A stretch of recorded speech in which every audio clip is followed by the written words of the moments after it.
This is our sport and gender video assignment comparing the NBA and WNBA by Ashley Muller and Arlie Ramirez. In this presentation, we will be discussing the concepts that apply to the dynamic of the NW and NBA, the way that we collected data, and the way that these concepts have real-life application. The three core concepts we identify to relate to these professional levels are orthodox gender ideology, male-centered sport, and stereotypes of female athletes and policing gender boundaries. Orthodox gender ideology is the interrelated ideas and beliefs associated with a two-sex approach. It is a traditional and widespread established way of thinking that is viewed as an unchanging truth. Male-centered sport is the idea that men in their lives are the center of attention, and as well that few women in women's sports are represented in stories, legends, records, and media programming. Stereotypes of female athletes as the enforcement of normative gender expressions. Policing gender boundaries is when people are saying or doing things to keep people inside of their pre-described orthodox gender box. The way that we collected data is through quantitative analysis. This included viewership comparison of the WNBA playoffs and the NBA finals. This also included looking at the YouTube videos of the game highlights of the Connecticut Sun and Indiana Fever and the Golden State Warriors versus Toronto Raptors, and also the salary gaps between top players such as Jonquel Jones and Kawhi Leonard. The Women's National Basketball Association was founded on April 24, 1996, 50 years after the start of the NBA. The WNBA is comprised of 12 teams and its regular season is September through May. There are 34 games each season compared to the NBA's 84 games per season. Average attendance per game is approximately 7,500 people, which is 10,000 less than the average NBA game. Orthodox gender ideology within the WNBA pushes the idea that the women's league is not as important as the NBA. This is because of the traditional and outdated idea that women are not as strong as men and therefore not as powerful. Orthodox gender ideology is most evidently present through the wage gap in top players on the WNBA and NBA teams. Jonquel Jones from the Suns makes a salary of approximately $52,000 a year. She is one of the top paid players within her league. Comparatively, Kawhi Leonard from the Raptors makes approximately $19 million a year. This is a stark contrast that highlights where the audience pays the most attention to.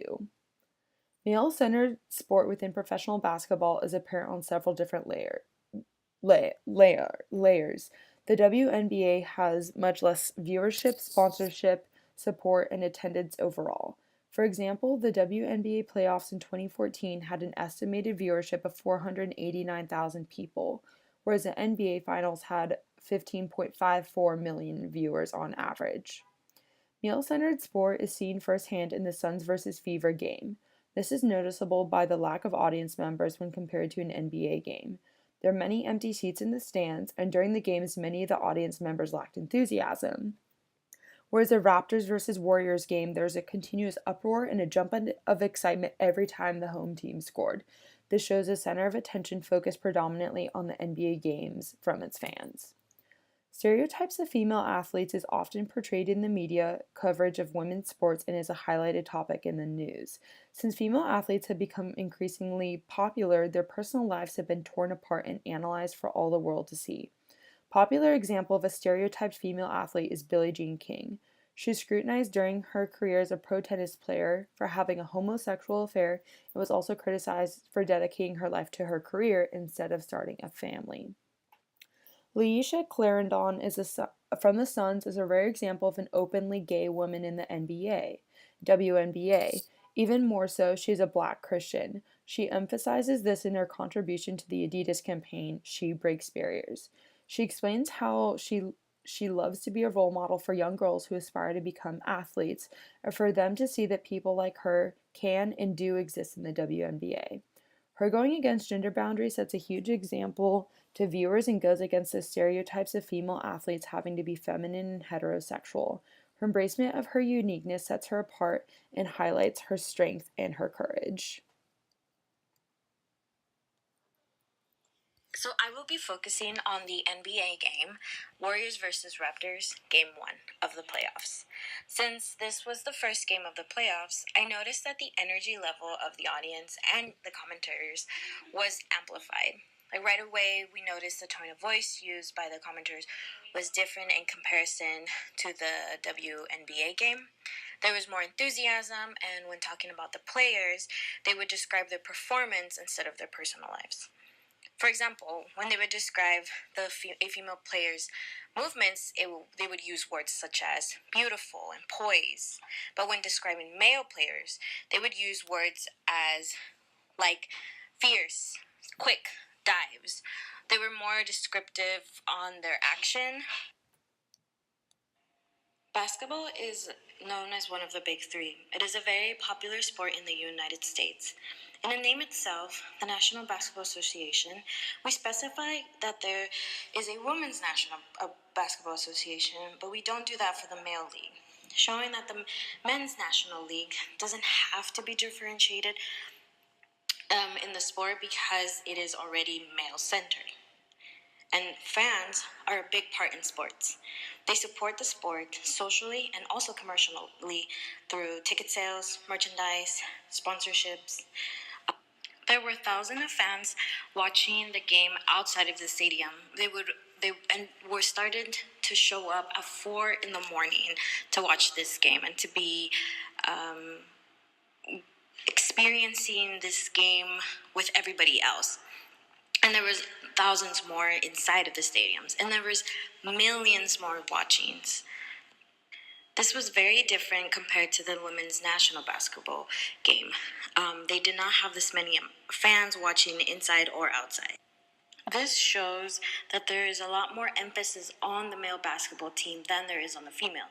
It's a lot more popular among fans. Through the commentaries, something that stood out to me was the praises to a player in the NBA game of taking hits. He kept falling, and they kept referring to him as a fierce player because and how many hits he was taking in this game and many other games. And just this shows how much more there is an emphasis of men taking hits or being physically capable of withstanding those, and they're being praised because they're capable of taking a hit. Something that might be small, but I did notice that the uniform in male basketball and female basketball, there's long shorts and the tank tops. But back in the day, the shorts were a lot shorter than they are now. So I feel like there is also that idea of having to police those gender boundaries and how males should dress, and that they have to be a lot more covered than females. And I feel like that's why there was a push for bigger shorts and more baggier shorts. The open-ended questions that we have for the audience of this video are: 1. Why do you think orthodox gender ideology is still practiced today, and what allows for it to still occur? 2. What are ways the media can start to drift away from male-centered sports? And 3. Where does the concern from the public about athletes' sexuality and gender expression stem from? Basketball? By researching the disparities between WNBA and the NBA, it has made a lasting impact on us to acknowledge the distinct attitude differences between these two leagues. We hope there can be more awareness and action brought forth to give the WNBA the respect and the recognition it deserves. Thank you for listening.